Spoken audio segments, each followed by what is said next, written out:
नमस्कार YouTube family. Cook with Sonali मराठीमध्ये तुम्हा सर्वांचे खूप खूप स्वागत. तर आज आपण बनवणार आहोत पिकलेल्या केळीपासून वडी किंवा बर्फी. आपल्या घरी आपण जेव्हा केळी आणतो तेव्हा बऱ्याच वेळेला जास्त पिकली केळी की आपण फेकून देतो. तर ती केळी फेकून न देता आज त्याच केळ्यापासून मी एकदम स्वादिष्ट अशी चवीला अप्रतिम लागणारी केळ्याची बर्फी बनवून दाखवणार आहे. संपूर्ण टिप्ससह मी तुमच्यासोबत हा व्हिडिओ शेअर केलेला आहे. व्हिडिओ कुठेही स्किप न करता संपूर्ण तुम्ही इथे पहा. चला तर रेसिपीला सुरुवात करूया. सर्वप्रथम आपण इथे साहित्य पाहूया. तर इथे मी बघा मध्यम आकाराची 2 केळी घेतलीत. त्याचबरोबर इथे मी 1 वाटी गव्हाचं पीठ घेतले, अर्धी वाटी गूळ घेतलाय आणि 1 मोठा चमचा बारीक रवा घेतलाय. आता आपल्याला गॅसवरती एक पातेलं ठेवायचं आहे. त्याच्यामध्ये गूळ घालून त्याच्यामध्ये पाव वाटी पाणी घालायचं आहे आणि आपल्याला हे व्यवस्थित असा हा गूळ शिजवून घ्यायचा आहे. तर आपल्याला गूळ सतत परतत राहून हा गूळ एकदम असा वितळला गेला पाहिजे. पण फक्त वितळून चालणार नाही, तो थोडासा त्याला उकळी येऊन तो शिजला गेला पाहिजे. तर तुम्ही इथे पाहू शकता गुळाला छान अशी उकळी आलेली आहे आणि संपूर्ण गूळ इथे वितळला गेलेला आहे.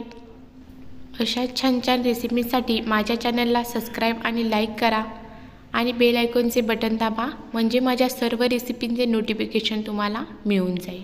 आता गॅस बंद करून आपल्याला हे गुळाचं पाणी गार करून घ्यायचं आहे. आता पुन्हा गॅसवरती कढई ठेवली आहे. कढईमध्ये 1-2 चमचे तूप घालून घेतले. तूप हलकंसं गरम झाल्यानंतर आता आपण याच्यामध्ये घालून घेऊया गव्हाचे पीठ. गव्हाचं पीठ घातल्यानंतर सतत आपल्याला हे परतत राहून खरपूस असं भाजून घ्यायचं आहे. पीठ भाजताना संपूर्ण वेळ आपल्याला गॅस मंद ठेवायचा आहे. तुम्ही इथे पाहू शकता बऱ्यापैकी आपलं पीठ हे भाजलं गेलेलं आहे. आता आपण याच्यामध्ये पुन्हा 1 चमचा तूप वापरणार आहोत. तर तूप घातल्यानंतर पुन्हा हे सर्व मिश्रण व्यवस्थित परतून घ्यायचं आहे. आपल्याला हे पीठ 70 ते 80% भाजून घ्यायचं आहे आणि 70 ते 80% आपलं हे पीठ इथे व्यवस्थित भाजलं गेलं आहे. आता आपण याच्यामध्ये जो रवा घेतला होता तो घालून घेऊया आणि पुन्हा 1-2 मिनिट हे व्यवस्थित संपूर्ण पीठ भाजून घेऊया. एकूणच हे संपूर्ण पीठ भाजण्यासाठी मला 10 ते 12 मिनटं लागलेली आहेत. तर इथे तुम्ही पाहू शकता आपलं पीठ हे इथं व्यवस्थित असं खरपूस भाजलं गेलेलं आहे. आता आपण हे बाजूला ठेवायचं आहे. आता आपण जी केळी घेतली होती त्याची साल काढून एका मिक्सरच्या भांड्यामध्ये त्याचे काप करून घ्यायचे आहेत. तुम्हाला जर मिक्सरच्या भांड्याचा वापर करायचा नसेल तर तुम्ही याची साल काढून बारीक असे तुकडे करून घ्या आणि जो काटेरी चमचा असतो त्याने व्यवस्थित मॅश करून घेतला तरी चालेल. आता इथे संपूर्ण मी दोन्ही केळ्यांचे काप करून घेतलेत व मिक्सरला एक अर्धा मिनिट व्यवस्थित फिरवून घेतलं आहे. आता आपण जे पीठ भाजून घेतलं आहे त्या पिठामध्ये जी केळ्याची पेस्ट केली ती संपूर्ण घालून घेऊया. केळ्याची पेस्ट घातल्यानंतर संपूर्ण पिठामध्ये व्यवस्थित मिक्स करून घ्यायची आहे. इथे तुम्ही पाहू शकता मी संपूर्ण पिठामध्ये केळं व्यवस्थित मिक्स करून घेतलेलं आहे.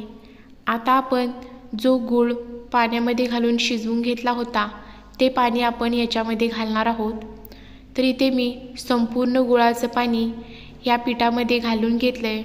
पिठामध्ये संपूर्ण गुळाचं पाणी घातल्यानंतर गॅस एकदम लो ठेवून आपल्याला हे संपूर्ण पीठ व्यवस्थित मिक्स करून घ्यायचं आहे. तर इथे तुम्ही पाहू शकता असा घट्टसर गोळा बनला गेला पाहिजे इथपर्यंत आपल्याला हे पीठ व्यवस्थित परतून घ्यायचं आहे.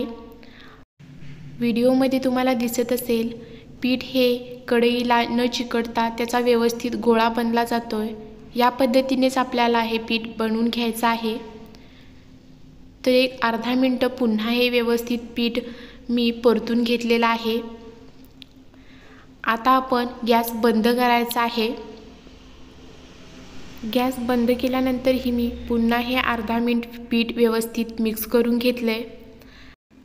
आता मी इथे एक ताट घेतले, त्या ताटाला संपूर्ण मी इथं तूप लावून घेतले।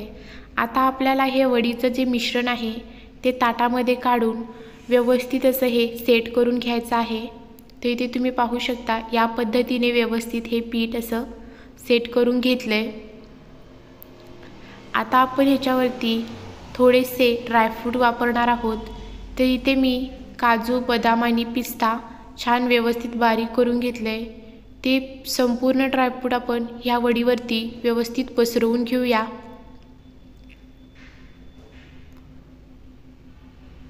संपूर्ण ड्रायफ्रूट व्यवस्थित पसरल्यानंतर थोडंसं पुन्हा याला प्रेस करून चमच्याच्या सहाय्याने व्यवस्थित ते सेट करून घेऊया।